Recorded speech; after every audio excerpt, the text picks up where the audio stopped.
नमस्कार दोस्तों, आज की वीडियो में डिस्कस करेंगे कि आईटीआर 2 में आप अपने लॉन्ग टर्म कैपिटल गेन और शॉर्ट टर्म कैपिटल गेन को कैसे दिखा सकते हैं। तो उसके लिए आपको अपने रिटर्न समरी पे आना है। रिटर्न समरी पे कैसे आना है, इस पे मैंने अलग से डिटेल वीडियो बना रखी है। कल ही मैंने अपने चैनल पे अपलोड किया, उसको जाके देख सकते हैं। उसके बाद आपको सिंपल से यहाँ पे कैपिटल गेन वाले ऑप्शन पे आना है। कैपिटल गेन का आपको शेड्यूल सेलेक्ट करना पड़ेगा, तभी आपको कैपिटल गेन का ऑप्शन मिलेगा गाइस यहाँ पे। तो आपको यहाँ simple schedule of capital gain में आना है गाइस यहाँ पे। जैसे आप इस पे क्लिक करें, ओके पे क्लिक करना है। उसके बाद आपको शॉर्ट टर्म कैपिटल गेन, अगर आपको शेयर मार्केट में लिस्टेड सिक्योरिटी से शॉर्ट टर्म कैपिटल गेन हुआ तो देखिए आपको यहाँ पे सेकंड नंबर पॉइंट में डालना है, जिसमें क्लियर लिखा है from sales of equity shares और यूनिट ऑफ म्यूचुअल फंड्स और बिजनेस ट्रस्ट की जो भी आप यूनिट जो सेक्शन 11A के अंदर रजिस्टर्ड है, तो उसको आपको यहाँ पे अपडेट करना है गाइस यहाँ पे। अब इस वाले ऑप्शन पे आप क्लिक करेंगे, उसके बाद ऐड न्यू करेंगे गाइस यहाँ पे। तो जैसे आप ऐड न्यू करेंगे, आपके पास दो ऑप्शन आएंगे, या तो आपने सेल 23 जुलाई 2024 से पहले किया या फिर 23 जुलाई 2024 के बाद किया है। तो आपको यहाँ पे सिंपल सा सेक्शन सिलेक्ट करना है, सेक्शन 118 फॉर अदर्स, ठीक है। तो उस पर आप क्लिक करने के बाद आपको यहाँ पे सेल्स कंसिडरेशन, मानता हूं आपने अप्रैल मई या जून में आपने सेल किया है, तो आपको जो भी सेल कंसिडरेशन मींस जितने भी आपने बेचा है, ये फर्स्ट वाले ऑप्शन जाएंगे। देखिए पहले वाले ऑप्शन है full value of sales consideration,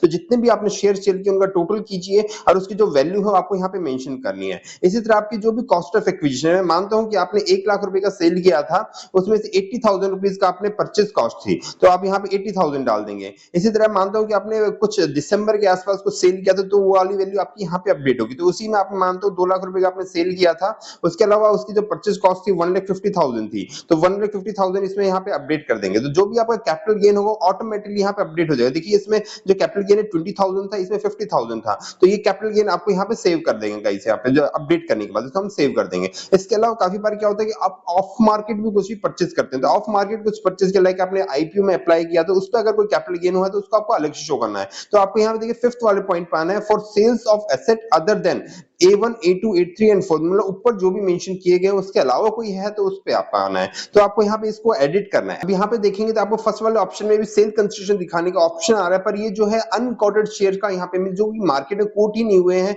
उन शेयर्स के लिए होता है। तो आपको सेकंड वाला ऑप्शन है, full value of consideration in respect of assets other than unquoted share, means जो भी कोटेड शेयर्स होते हैं उनकी आप यहाँ पे सेल वैल्यू दिखा सकते हैं। तो उसके लिए आपको यहाँ पे सिंपल सा full value of consideration means कितने में आपने बेचा, मान लीजिए 1 लाख आपने सेल किया था, उसकी जो परचेज कॉस्ट है विदाउट इंडेक्सेशन में 80,000 रुपीज, तो आपको यहाँ पे 80,000 यहाँ पे अपडेट करना गाइस यहाँ पे। तो ये सभी डेटा आपका जो जहां से आप जिस ऐप से आप डीलिंग करते हैं उस ऐप में आपको यहाँ पे अवेलेबल हो जाएगा। तो उसका बाइफिकेशन प्रॉपर्ली करना है, अगर प्रॉपर्ली बाइफिकेशन नहीं करेंगे तो आपको नोटिस आने की चांसेस बहुत ज्यादा है गाइस यहाँ पे। तो इसको हम सिंपल से यहाँ पे सेव कर देंगे, तो जो भी आपका कैपिटल गेन यहाँ पे शो हो जाएगा यहाँ पे। अब बात करते हैं लॉन्ग टर्म कैपिटल, तो हमें शॉर्ट टर्म कैपिटल गेन आपको यहाँ पे शो करके फर्स्ट वाला ऑप्शन है A1 में आपको यहाँ पे शो करना है। लॉन्ग टर्म कैपिटल गेन की बात करते हैं जो कि शेयर मार्केट होता है गाइस यहाँ पे। तो लॉन्ग टर्म कैपिटल गेन अगर लैंड एंड बिल्डिंग के तो आपको फर्स्ट वाला ऑप्शन जाना है, पर अगर आपको शेयर मार्केट से रिलेटेड कोई भी कैपिटल गेन है तो आपको फोर्थ पॉइंट में दिखाना है गाइस यहाँ पे। तो जो भी लॉन्ग टर्म कैपिटल गेन होगा फोर्थ पॉइंट में यहाँ पे अपडेट करना है। सिंपल सा क्लिक करेंगे, यहाँ पे एडिट वाले ऑप्शन पे आएंगे गाइस यहाँ पे। तो एडिट वाले ऑप्शन पे जाएंगे, यहाँ पे व्यू और शेड्यूल्स पे आप क्लिक करेंगे, तो यहाँ पे आपको अपनी सारी डिटेल्स डालनी है जो भी लॉन्ग टर्म कैपिटल गेन की होगा यहाँ पे। सबसे पहले आपको सिलेक्ट करना है कि जो आपने शेयर या यूनिट वो कब एक्वायर की थी। तो 31 जनवरी 2018 के बाद अगर आपने एक्वायर की तो आप सिंपल सा इस वाले ऑप्शन पे सिलेक्ट करेंगे। उसके बाद आपसे पूछा जाएगा कि आपने सेल्स यूनिट कब ट्रांसफर की, तो यहाँ भी आपको दो ही ऑप्शन दिए जाएंगे, या तो 23 जुलाई से पहले या 23 जुलाई के बाद याद में। तो यहाँ पे क्या होता है, अगर 23 जुलाई से पहले का आप ऑप्ट करोगे, फॉर एग्जांपल 23 जुलाई से पहले आपने सेल किया था, तो उस केस में आपको 1 लाख रुपए तक का आपका एग्जिबिशन मिलेगा। पर 23 जुलाई के बाद अगर आपने सेल किया तो उस केस में 1.25 लाख तक का आपको एग्जिबिशन मिलेगा, आपका कैपिटल गेन जो है एग्जेम्प्ट हो जाएगा यहाँ पे।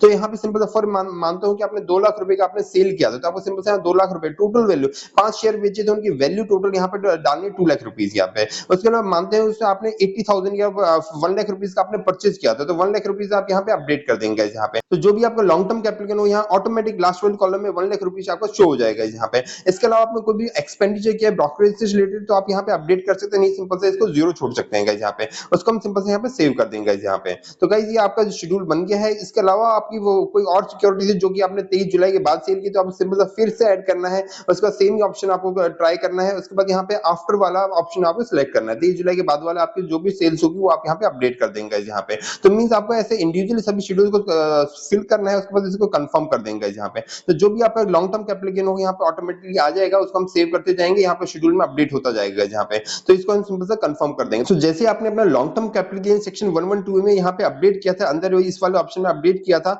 तो वो ऑटोमेटिकली यहाँ पे एक शेड्यूल फिल होता है 112A का, इसमें भी ऑटोमेटिक अपडेट होता है। तो जो भी आपकी सेल थी यहाँ पे ऑटोमेटिक यहाँ पे अपडेट हो गई गाइस यहाँ पे। जो भी आपने कंसोलिडेटेड वैल्यू 1 लाख रुपीज यहाँ पे शो की थी, ऑटोमेटिक यहाँ पे अपडेट हो गई गाइस यहाँ पे। तो इससे आपके ये दोनों शेड्यूल फिल हो जाएंगे। तो इन दोनों शेड्यूल के बेसिस पे आपका जो भी लॉन्ग टर्म और शॉर्ट टर्म कैपिटल गेन है वो आपके रिटर्न में शो हो जाएगा, और जो भी आपका टैक्स बन रहा है वो टैक्स आपको पे करना पड़ेगा गाइस यहाँ पे। इसके अलावा उसको कोई लॉस है तो उसको कैरी फॉरवर्ड करने के लिए शेड्यूल ऑफ कैरी फॉरवर्ड वाला होगा, या ब्रॉड फॉरवर्ड करने में प्रीवियस ईयर कुछ लॉस था उसके लिए आपको ब्रॉड फॉरवर्ड करना पड़ेगा गाइस यहाँ पे। सो आज की वीडियो में डिस्कस की कैसे आप अपने आईटीआर 2 में अपने कैपिटल गेन चाहे शॉर्ट टर्म है लॉन्ग टर्म हो उसको कैसे शो कर सकते हैं guys. Guys hope you find this video informative. अगर आपको इससे रिलेटेड कोई भी डाउट है मुझे कमेंट बॉक्स में लिख के पूछ सकते हैं। अपनी आईटीआर को टैक्स एक्सपर्ट की थ्रू फाइल कराने के लिए आप स्क्रीन पे जो नंबर आप कांटेक्ट कर सकते हैं। Thank you friends.